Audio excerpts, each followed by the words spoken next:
Om Vakratunda Mahakaya Surya Koti Samaprabha Nirvignam Kurume Deva Sarvakaryeshu Sarvada Saraswati Namastabhyam Varade Kamarupini Vidyarambham Karishyami Siddhir me sada Gurur Brahma Gurur Vishnu Gurur Devo Maheshwaraha Guru Sakshat Param Brahma Tasmai Shri Gurave Namaha Om Sahana Bhavatu Sahano Bhunaktu Sahaviryam Karavavahai Tejasvinavadhitamastama Vidvishavahai Om Shanti Shanti Shanti. We are seeing the context in which the Gita Upadesha happened. So somebody was giving here the gist of the first chapter. Anyway, the shlokas will follow. The first chapter we will see detail. So in the first chapter, what happened when Arjuna saw his own kith and kin standing with weapons ready to fight, and he saw his own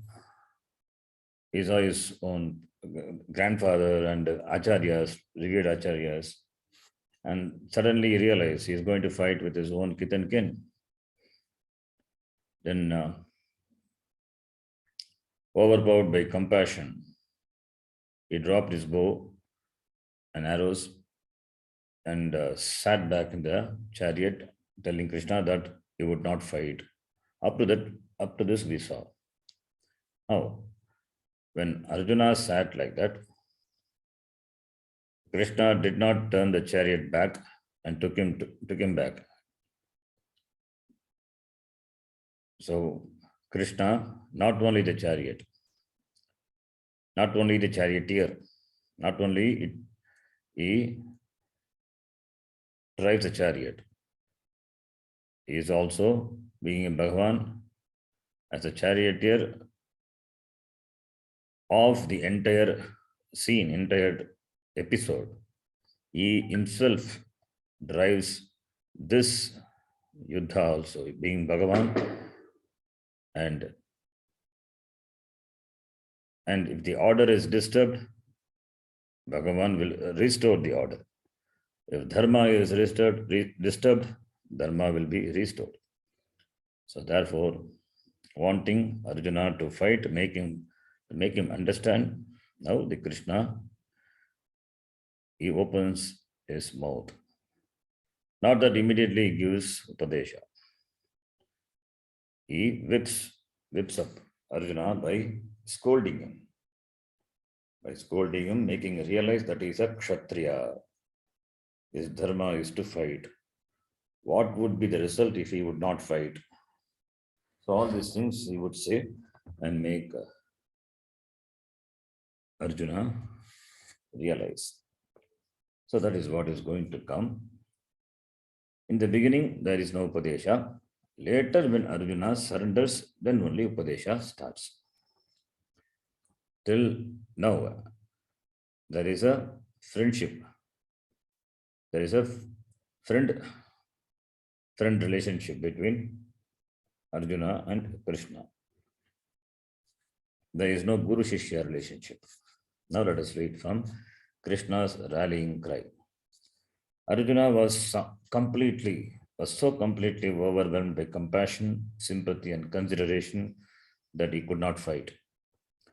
Addressing that sad Arjuna, Krishna expressed a sense of surprise. To extend his actual words, he may have said, Arjuna, where did you get such a disposition? I never expected you to behave like this. This is not a time for talk, it's a time to act. Talk in the battlefield is not befitting to a temperament at all. Why he says? Because he being a Kshatriya. In fact, he was waiting for this day to happen, waiting this day to fight and get back the reputation, get back the kingdom, Indraprastha, to establish Dharma. This was the day he was waiting and was silently, silently undergoing the troubles and the pain caused by Duryodhana. For 12 long years plus 1 year, they spent incognito. So, therefore, Arjuna was waiting for this day. Therefore, Bhagavan Krishna says, this is not befitting to temperament at all. In fact, during the period of Vanavasa, living in the forest, he did tapas and got many weapons. Even from the Lord Shiva, he got Pashupatastra. All the weapons he gathered. For what? For this moment only. Therefore, he says, you are supposed to act. You are a prince, the most respected prince at that. It's very important, the most respected. Arjuna is known for his archery. He is known for the skill to throw arrows and shoot the target. You are the greatest archer. Yes, greatest archer, and you are someone who is supposed to protect the dharma.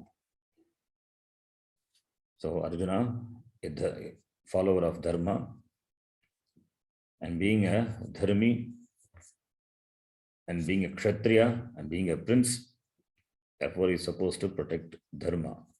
How to protect dharma? By defending the adharmis, by destroying the adharmis, and protecting the dharmis, and protecting the order. And here, the protection only by yuddha, by only fight. There is no other choice. Because when Pandavas sent Krishna as a diplomat, Duryodhana rejected. Duryodhana rejected, and in fact, he insulted Krishna, who was sent as a diplomat to have a talk and negotiation. But Duryodhana did not accept. So since there was no choice, therefore fight is inevitable. And therefore, Arjuna's dharma is to protect dharma by fighting. Arjuna's dharma is to protect dharma. Arjuna's dharma is duty. The duty of Arjuna, being a Kshatriya, is to protect the order. If you, of all people, do not want to do this, what will happen? This is definitely the wrong time for you to be talking like this. And you told me a few years ago, while you were in the forest, that you did not want to return to the kingdom, that you wanted to study and contemplate. I could have appreciated it and we could have discussed it at length, but not here. You came to the battlefield. All these are imagination of Puja Swamiji. He says, if Arjuna had asked this same thing in the forest when he was staying there for 12 years, that story would have been different. You even brought me along with you. Now you are making a right about turn. This is making you look silly. And you are making me look silly also. When I stake on a horse, I'm ready to lose my bet, but I don't expect the horse to run. That much satisfaction I should have. And now you are telling me that you will not even start. Krishna then asked Arjuna to stand up and fight. It should be understood that not all of Krishna's words are scriptural. Here they were purely words of advice and not meant as an order. Only when he taught and dealt with the ultimate concerns in life, the universal problems that belong to me, to you, and to all and sundry, at any time, in any place, do his words assume the status of a scripture. Krishna was just giving Arjuna a pep talk. So in the beginning of the second chapter, it was only an advice, only the pep talk. Later only the real Upadesha starts. That too from the 11th shloka of the second chapter. Recognizing that Krishna was talking to him as though he was afraid to fight. Arjuna exclaimed, "How can I fight against Bhishma and Drona in this battle? Katam Bhishma Maham Sankhe." Arjuna asked in the second chapter, "How can I fight Pujarha Varisudana? They are deserved to be worshipped. How can I fight with Bhishma and Dronacharya, the most revered Acharya, my teacher? They are men deserving of my respect. Pujarha Varisudana. Pujarho Tau. I would rather live the life of a mendicant and live on alms than destroy these people." This was Arjuna's thinking. So up to that, Arjuna and Krishna, their pep talk. Krishna was giving a pep talk, and Arjuna was replying, "How can I destroy my own people?" Then, after this, then later development, you see, then Arjuna now becomes a student. So that is what he says here.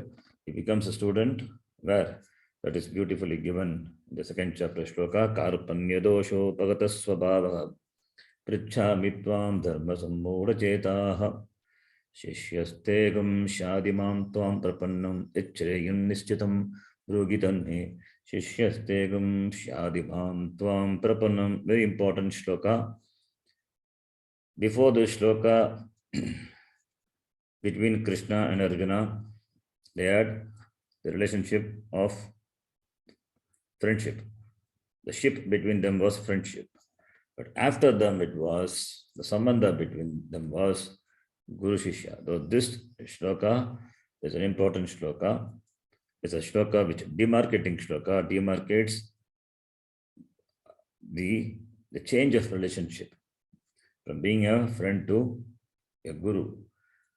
Arjuna, from being a friend to he becomes a student and looks upon Krishna as his teacher. So he elevates from being a friend to guru. So this transition happens only after this shloka, from this shloka onwards later. So Arjuna as a student.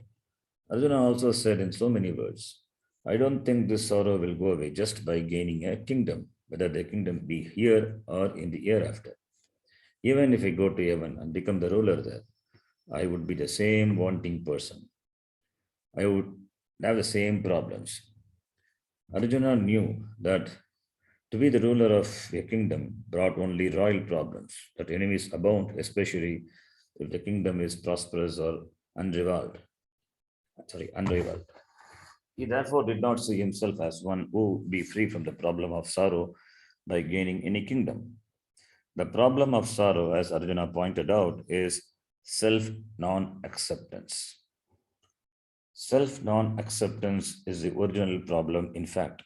If I don't see myself as an acceptable person, that self non-acceptance will always be there with or without a kingdom. Therefore, Arjuna saw no solution to the problem. He recognized that he had spent his time on immediate and empirical concerns and had never dealt with ultimate concerns of life. So Arjuna realized that the problem is self non-acceptance. For that, he could not find any solution by himself.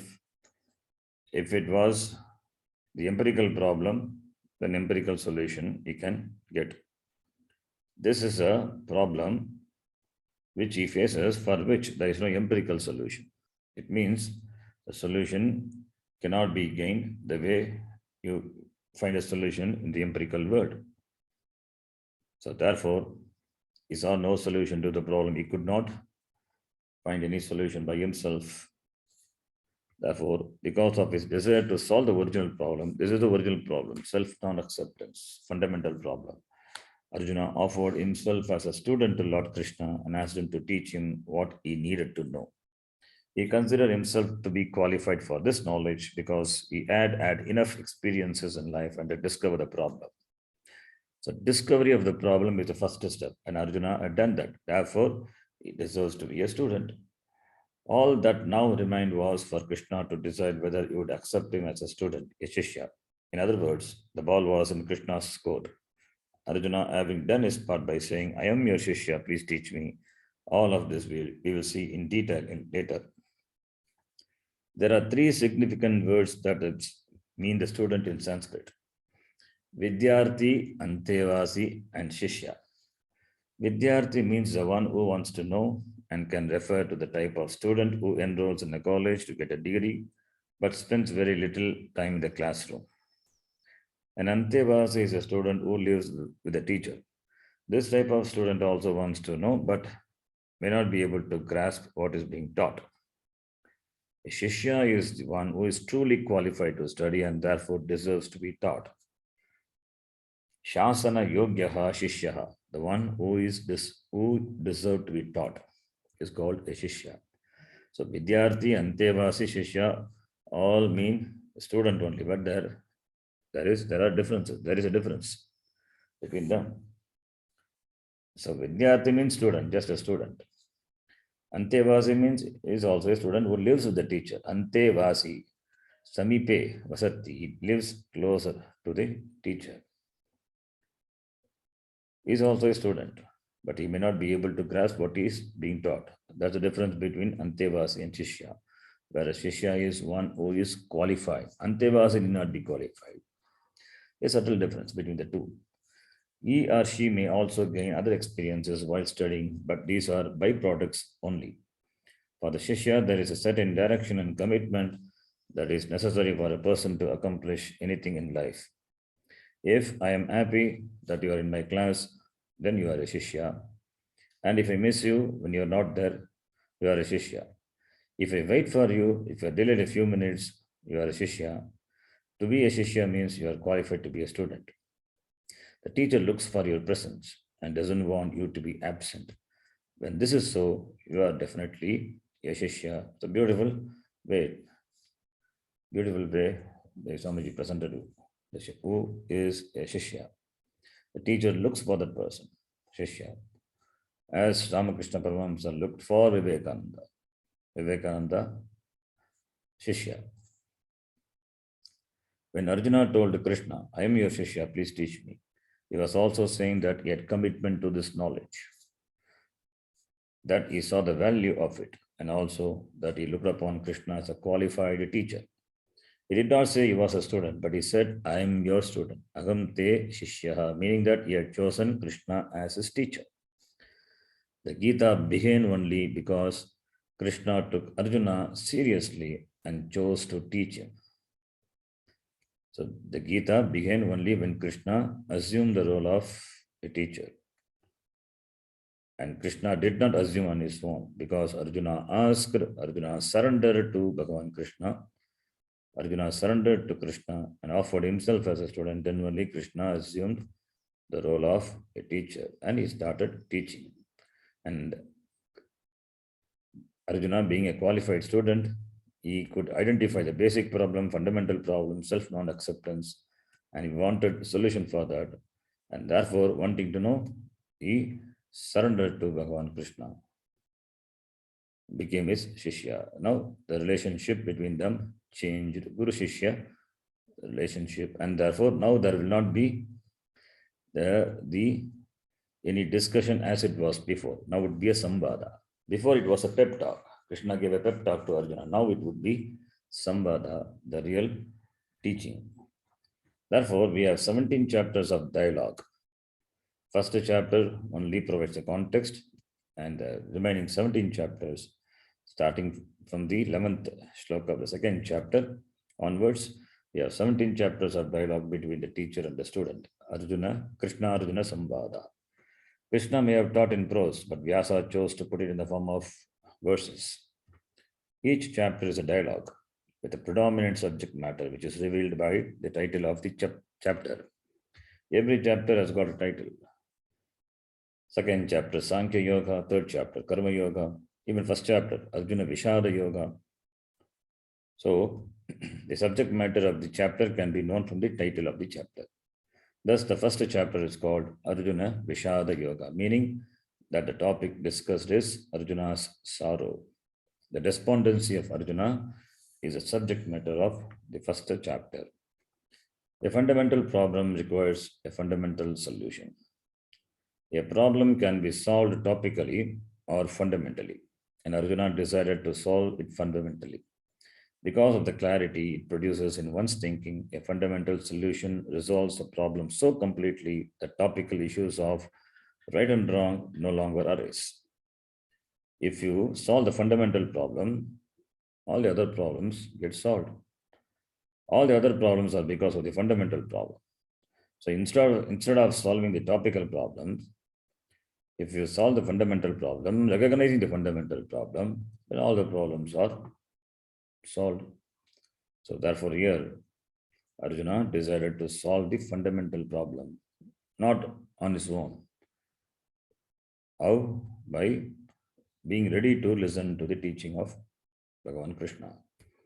In fact, in the second chapter of the Gita, Krishna told Arjuna that his sorrow was not legitimate, that no sorrow is legitimate, even though legitimate sorrow is commonly accepted. That is, we acknowledge that it is legitimate to be sad in certain situations. When you have lost a loved one, for example, it is wrong to tell yourself that you don't want to be sad or that it is not time to be sad. That is not legitimate to be sad. If you are sad, you are sad. It is therefore best to acknowledge the sadness and there is a reason to be sad.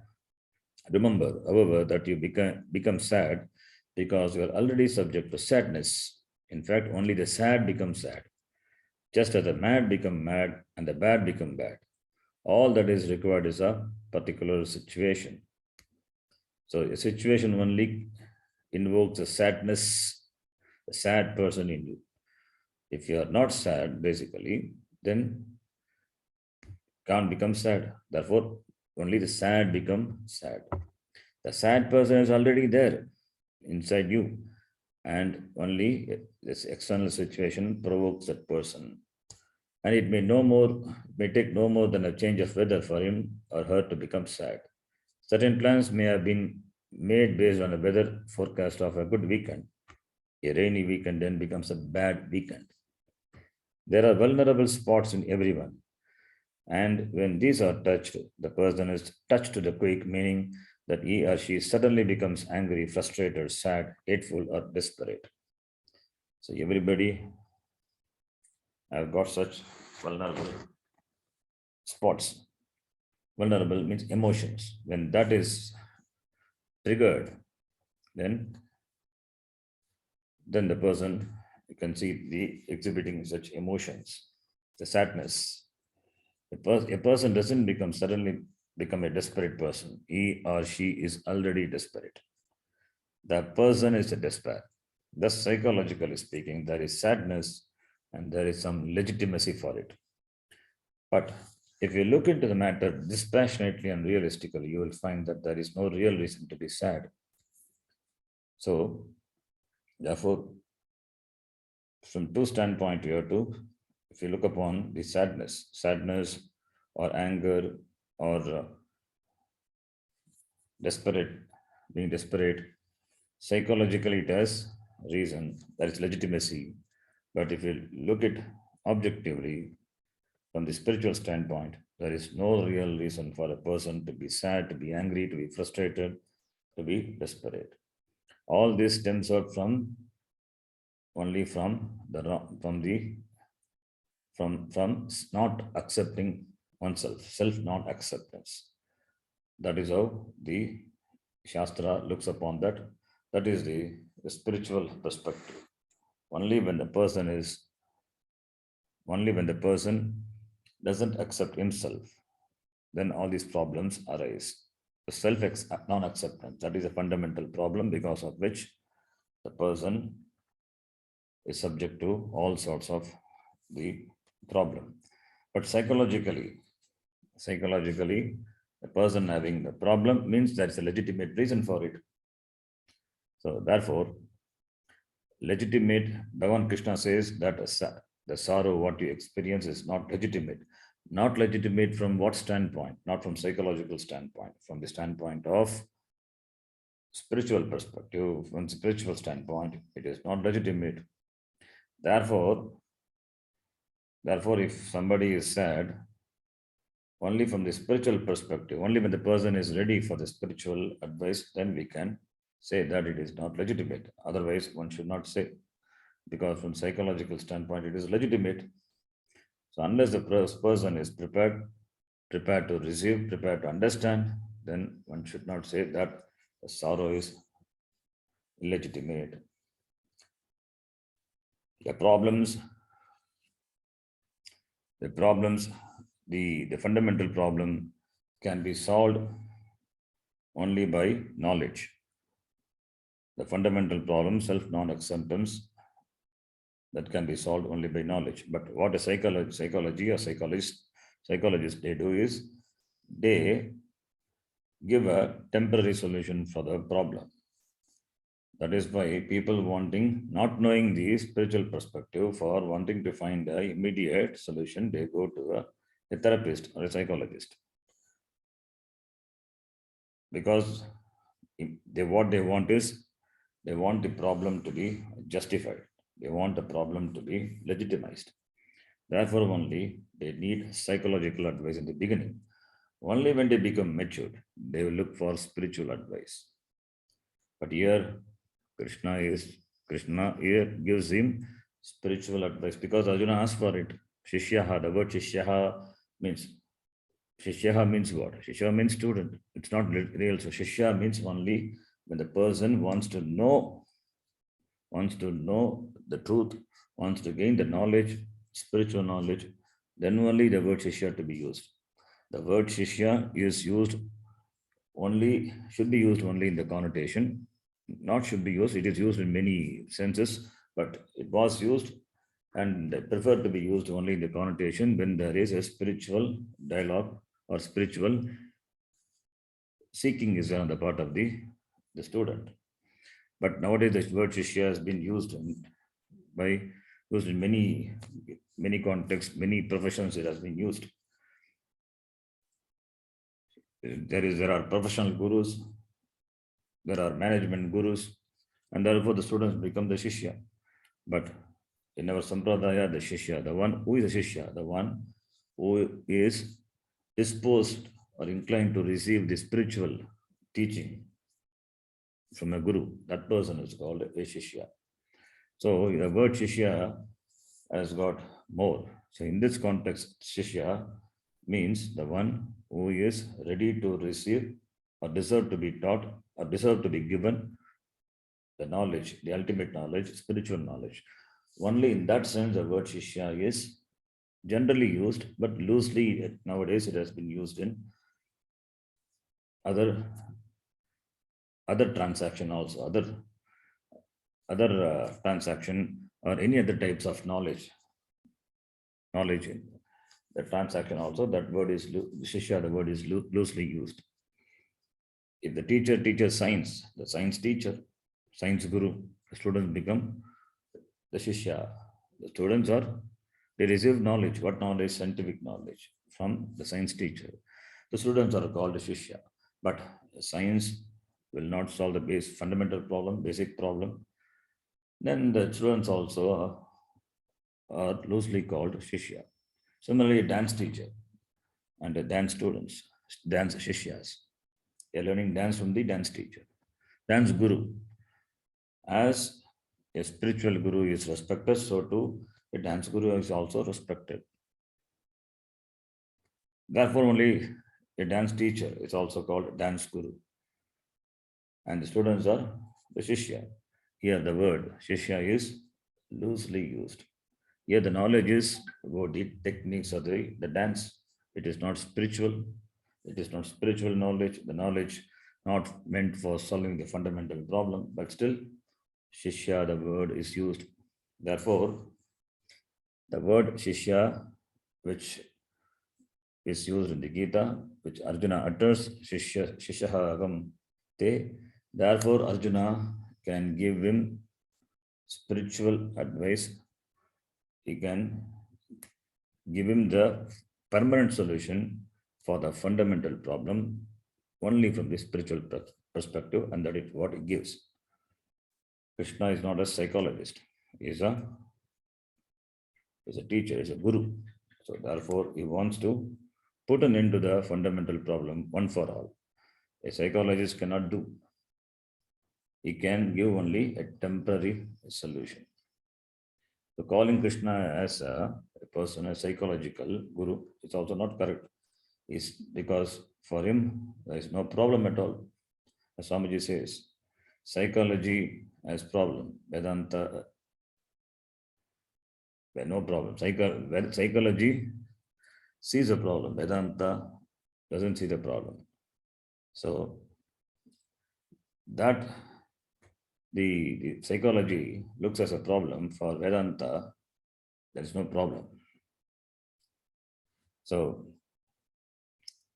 therefore, psychology has no solution for the spiritual problem. So only Vedanta can solve the fundamental problem. Therefore, only the word Guru and the Shishya are important. Therefore, from the being a Guru, from the standpoint of spiritual perspective, Bhagavan Krishna says, your dukkham, your sorrow is not legitimate. The word legitimate here, why Bhagavan Krishna uses, to be understood. To be understood in contrast to what the psychologists say. That is why the distinction is made by Puja Swamiji here. Psychologically speaking, there is sadness and there is some legitimacy for it. But if you look into the matter dispassionately, realistically, there is no real reason to be sad. When you go to a therapist, you are a seeker. The therapist analyzes your past and arrives at a solution to your problem, saying it's all due to your mother.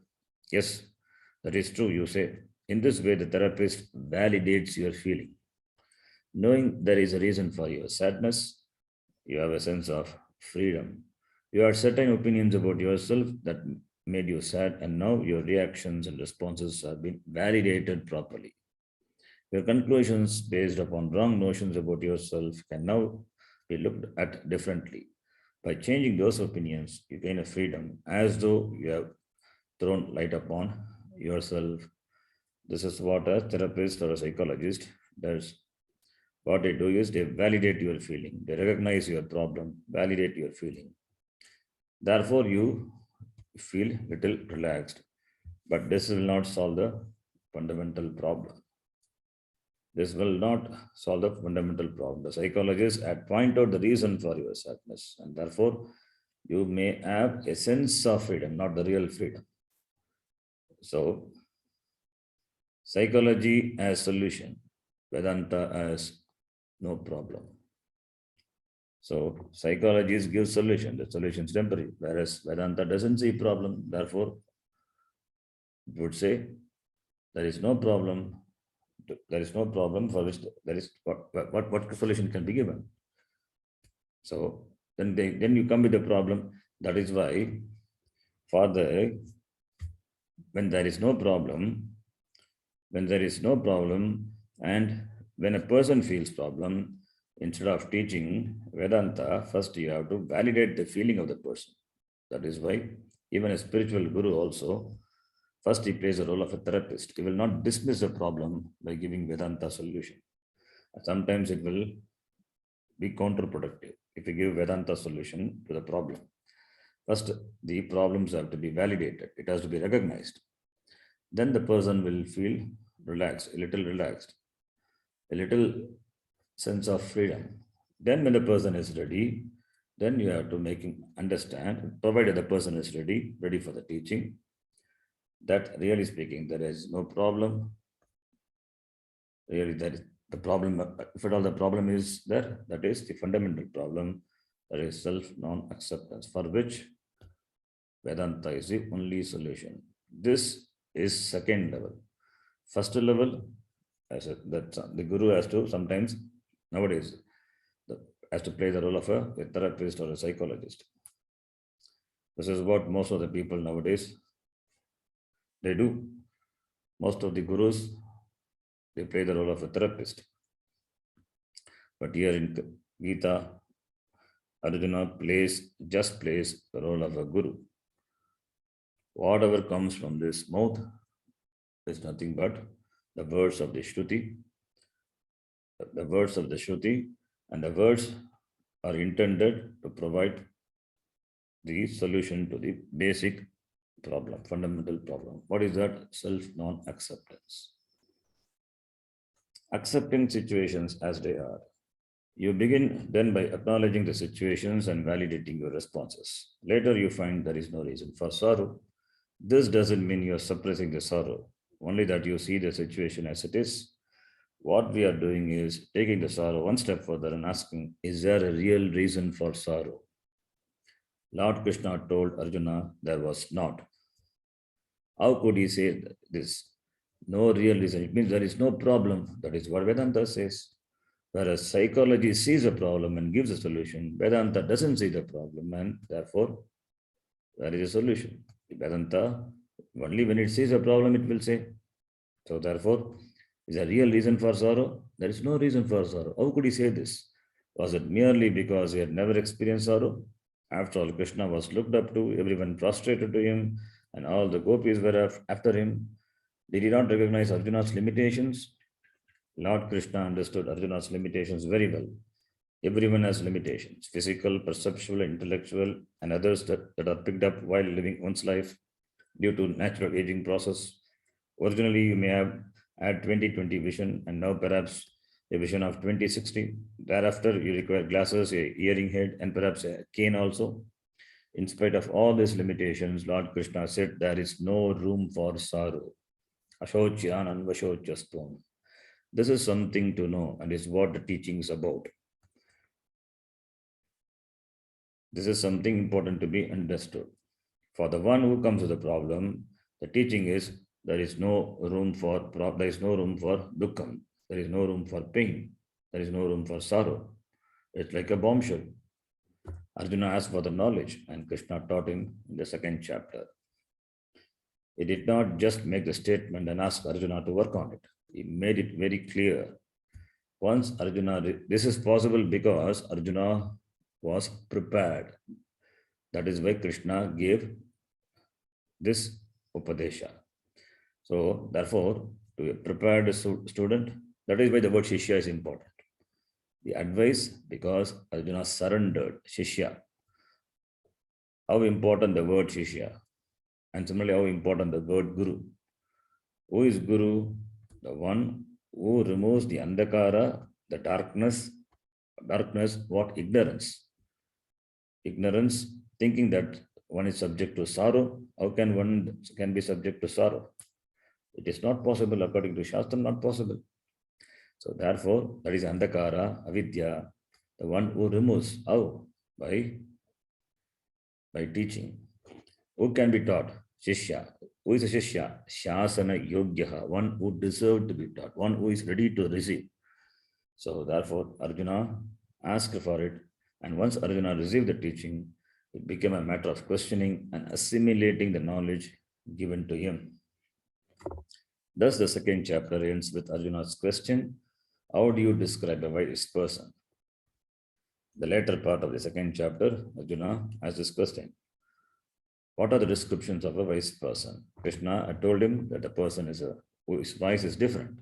He or she is one in whom, due to wisdom, there is no room for sorrow.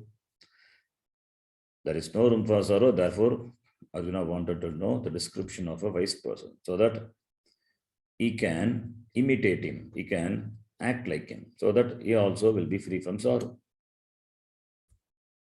Since the problem is to be solved by knowledge, therefore, Arjuna wanted to know how a wise person behaves while conducting the affairs of his life. He wanted to know how he walked, how he talked, whether he talked, and so on. Krishna did not answer the question literally, but instead responded to the spirit of the question. Had he not done so, Arjuna may have thought that all he had to do to be wise was to walk, talk, and sit in a certain way. Who is a wise person? A wise person is one who is happy and secure with himself or herself, one who requires nothing else to become secure. This refers to one who looks at oneself as a totally acceptable person. The one who is totally acceptable to oneself, that person is a wise person. The one who can say, I cannot be better than myself, because the acceptance is total, there is no area of non-acceptance. The self is essentially free from any sense of want or limitation. Self non-acceptance is limitation. self is totally acceptable. So the one who sees a self as not acceptable, that person has a problem. How can the self which is free from limitation be not acceptable? So the one who recognizes, understands this, that person is a wise person. He becomes free from the problem of self non-acceptance. So the self is essentially free from any sense of want or limitation. It is a whole in spite of the limitations of the body mind sense complex. You are the whole, I am the whole. If I understand this, then whole means purnatvam, complete. I don't have any lack. I don't have any limitation. Therefore, I am acceptable to myself as I am. I cannot be better than myself. The whole samsara is becoming better and better, but really cannot make you better. You cannot be better than what you are. That is what the truth is, the knowledge is. So if I understand this, then I don't need to prove myself to anyone. To do so is no longer a necessity. Such a person may do a lot of things not to prove himself or herself. This is how Arjuna defined a wise person, wise man to Arjuna, and he gave a few examples as we will see later. Then comes the two lifestyles for gaining self knowledge. This is described in the third chapter. Two lifestyles for gaining this jnanam, self knowledge. Self non acceptance is a problem. Therefore, what is required is self knowledge. Therefore, the original problem, if at all, we can call the original sin, what they call in the Western theology. This is a original sin. That is ajnana. Self non-acceptance is the original sin, is the original problem. For that, what is the solution? Self-knowledge, atmajnana, which Shastram only teaches. So psychology cannot make you feel, cannot give you this knowledge, make you feel acceptable. Psychology only makes you see and recognize a problem. Once you see the problem, then you have a little relaxation, a sense of freedom. If one stops with that, one will have that problem may be solved for that moment, but it will be coming again. The problem will be recurring again. So to have a permanent fix, what is that solution? Self-knowledge is the solution. That is the spiritual teaching, Upadesha. And that is what is Bhagavan going to give in all the 18th chapter. Here the two lifestyles, two committed lifestyle, and the word used by Bhagavan Krishna is Nishta, Nitaram Stitihi. A person or the in those days, two committed lifestyles, either of the lifestyles are taken by a spiritual sadhaka for gaining this jnana, this knowledge, self-knowledge. What are those lifestyles and the things we will see in the next class. Om Purnamadah Purnamidam Purnat Purnamudachyate Purnasya Purnamadhaya Purnameva Vashishyate. Om Shanti Shanti Shanti. Harihi Om Shri Gurubhyo Namaha. Harihi Om. Dhanyavadaha.